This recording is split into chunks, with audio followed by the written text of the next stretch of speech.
90 degree, তারপর 180 degree, তারপর 90 degree করে আমরা ইন্ট্রোডিউস করব। আজকে আমরা অ্যাসেটিক ফ্লুইড কিভাবে অ্যাসপিরেশন করতে হয় সেটা নিয়ে ডিটেইলস আলোচনা করব এবং স্টেপ বাই স্টেপ প্রসিডিউর গুলো আপনাকে দেখাবো। তো প্রথমেই আমরা স্টেরিলিটি মেইনটেইন করার জন্য স্টেরাইল গ্লাভস পরে নিচ্ছি। তারপর আমাদের এরিয়াটাকে ভালো করে ক্লিন করার জন্য আমরা রেকটিফাইড স্পিরিট নিলাম এবং এইটা আমরা সেন্টার টু পেরিফেরির দিকে ক্লিন করে যাব, যেন আমরা যেই সাইটে কাজ করব সেখানে পেরিফেরাল বিভিন্ন কন্টামিনেশন না আসে। এখন আমরা কোন সাইটে ট্যাপ করব সেটা ডিটারমিনেশন করতে হবে। এই সাইটটা ডিটারমিন করার জন্য আমরা অ্যাবডোমেনে স্পাইনো-আম্বিলিক্যাল লাইন বরাবর পারকাস করব এবং পারকাস করে maximum point of the dullness identify করব। তারপর মোস্ট প্রবাবলি এই ম্যাক্সিমাম পয়েন্ট অফ ডালনেস হবে ল্যাটারাল 1/3 এবং মিডিয়াল 2/3 এর জাংশনের দিকে, কারণ আমাদের এখানে খুব গুরুত্বপূর্ণ একটা ভেসেল আছে, সেটা হচ্ছে ইনফিরিয়র এপিগ্যাস্ট্রিক ভেসেল। আমাদের এই অ্যাসেটিক ফ্লুইড অ্যাসপিরেট করার সময় ইনফিরিয়র এপিগ্যাস্ট্রিক ভেসেলের অ্যানাটমি মাথায় রাখতে হবে এবং কোনোভাবেই যেন আমাদের ইনফিরিয়র এপিগ্যাস্ট্রিক ভেসেলটা ইনজুর না হয় সেই দিকে ভালো করে লক্ষ্য রাখতে হবে।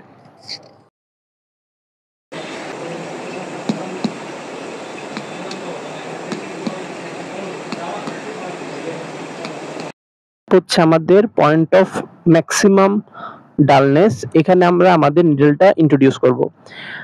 নিডল আমরা সাধারণত ব্লাড ট্রান্সফিউশন নিডলটা ইউজ করি, কারণ এই নিডলের ডায়ামিটার সবথেকে বেশি এবং এটা দিয়েই আমরা এই ফ্লুইডগুলো ভালোভাবে এডিকেট অ্যামাউন্টে অ্যাসপিরেট করে বের করে আনতে পারবো।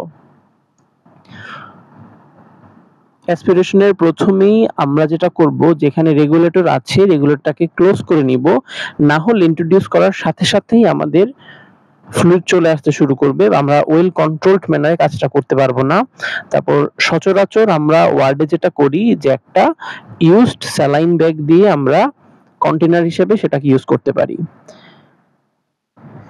তারপর আমাদের সেই মার্কড যে সাইট আছে সেই সাইটে আমরা আবার চিহ্নিত করে নিডলটাকে ইন্ট্রোডিউস করব। নিডল ইন্ট্রোডিউশনের জন্য একটা স্পেশাল টেকনিক আছে, সেটা হচ্ছে আমরা এখানে প্রথমে 90 ডিগ্রি যাব, তারপর 180 ডিগ্রি, তারপর আবার 90 ডিগ্রি যাব। এটা হচ্ছে জেড প্যাটার্নে।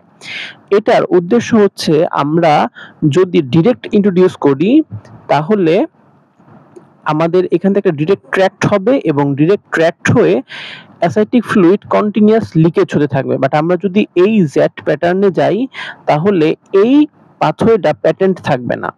এই যে আমরা দেখতে পারতেছি আমাদের অ্যাসেটিক ফ্লুইড অলরেডি বের হয়ে আসছে, আমরা রেগুলেটরটাকে অন করে দিলাম।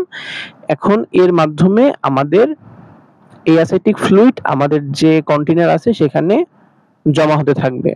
একটা খুব গুরুত্বপূর্ণ বিষয়, আমরা যখন এরকম অ্যাসেটিক ফ্লুইড ট্যাপ করব সেক্ষেত্রে আমাদের প্রথমেই পেশেন্টের ব্লাড প্রেশার এবং পেশেন্টের পালস রেট আমাদের মেজার করে নিতে হবে এবং হোল প্রসিজারের সময় কিছুক্ষণ পর পর আমাদের ব্লাড প্রেশার এবং পালস মনিটর করতে হবে। পেশেন্ট হাইপোভলিমিক শকে চলে যাচ্ছে কিনা এটা খুবই গুরুত্বপূর্ণ বিষয়। আপনাদের সবাইকে অসংখ্য ধন্যবাদ।